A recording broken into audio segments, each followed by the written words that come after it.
અમૃતધારા 21મી ન બોલ્યામાં ન બોલવું. ઉજ્જૈન નગરીમાં જ્ઞાનદેવ નામનો મહા તપસ્વી બ્રાહ્મણ રહે. જેટલો જ્ઞાની એટલો ધર્મિષ્ઠ.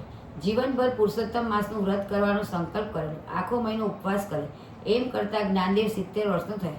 મહાતપના કારણે એની કાયા કૃશ થઈ ગઈ. લાકડીના ટેકે માંડ ચાલી શકતો. અશક્તિએ તેને ઘેરી લીધો.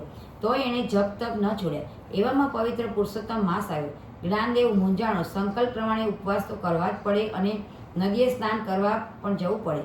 જ્ઞાનદેવે તો ભગવાન ભરોસે વ્રત કર્યું. પ્રથમ દિવસે પરોઢે ઉઠીને પ્રાતઃ કર્મ પતાવી નદી તરફ જવા નીકળ્યો. ડગમગતી ચાલે ચાલતો, વારંવાર વિશ્રામ કરતો.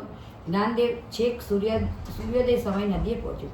જ્ઞાનદેવ વિચાર કરે કે પહેલા જ દિવસે આવી હાલત થઈ ગઈ છે તો આખો મહિનો કેમ ખેંચાશે. પણ સંકલ્પ કરેલો તેથી નિયમ ભંગ કરે તો દોષમાં પડે. સ્નાન કરી વાર્તા સાંભળી જ્ઞાનદેવ ઘેર આવ્યો. ત્યારે બપોર થઈ ગઈ. એટલો બધો થાક લાગ્યો કે જ્ઞાનદેવ સાંજ સુધી ઊભો ન થઈ શક્યો. એક તો 70 વર્ષની ઉંમર વળી મહાતપના કારણે જ્ઞાનદેવ અતિશય નિર્બળ થઈ ગયો હતો. એનું તન ભાગી પડ્યું હતું પણ મન મજબૂત હતું. મોડી રાત સુધી જ્ઞાનદેવ જાગતો રહ્યો અને પ્રભુ સ્મરણ કરતો રહ્યો. મોડી રાતે ઊંઘ આવી. રાત્રિના ચોથા પ્રહરે પ્રભુએ સપનામાં દર્શન દીધા અને જ્ઞાનદેવના મસ્તક પર હાથ ફેરવીને કહેવા લાગ્યા, હે ભક્ત, તારા દૃઢ સંકલ્પથી હું પ્રસન્ન થયો છું.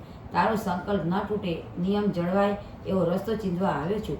હે ભક્ત, મૌનનો મહિમા અપાર છે. પુરુષોત્તમ માસમાં જે મૌન પાળે તે ભોજન લે તો પણ એનો બાદ નથી. તું મૌન વ્રત ધારણ કર. સૂર્યોદયથી સૂર્યાસ્ત પછી સુધી મૌન ધરી રાખ. ભક્તને માર્ગ ચીધીને પ્રભુ અંતર્ધ્યાન થયા. જ્ઞાનદેવે બીજા દિવસથી મૌન ધારણ કરી લીધું અને બપોરે એકટાણું કરવા લાગ્યું. શરીરમાં શક્તિ આવતા એનો ઉત્સાહ પણ વધી ગયો. આખો મહિનો પૂર્ણ થયો પણ જ્ઞાનદેવે મૌન વ્રત ન છોડ્યું. એની ભક્તિ જોઈને શ્રી પૂર્ણ પુરુષોત્તમ પ્રભુ પ્રસન્ન થયા અને વરદાન માંગવા કહ્યું. ત્યારે જ્ઞાનદેવે ભક્તિ માંગી. ભગવાન તથાસ્તુ કહીને અંતર્ધ્યાન થઈ ગયા.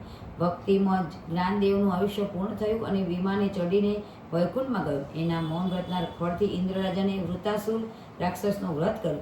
ન બોલ્યામાં 9 ગુણ, બોલે બગડી જાય. મૌન તણો મહિમા ગણો, પુરુષોત્તમ પ્રસન્ન થાય. પૂર્ણ પુરુષોત્તમ ભગવાનની જય.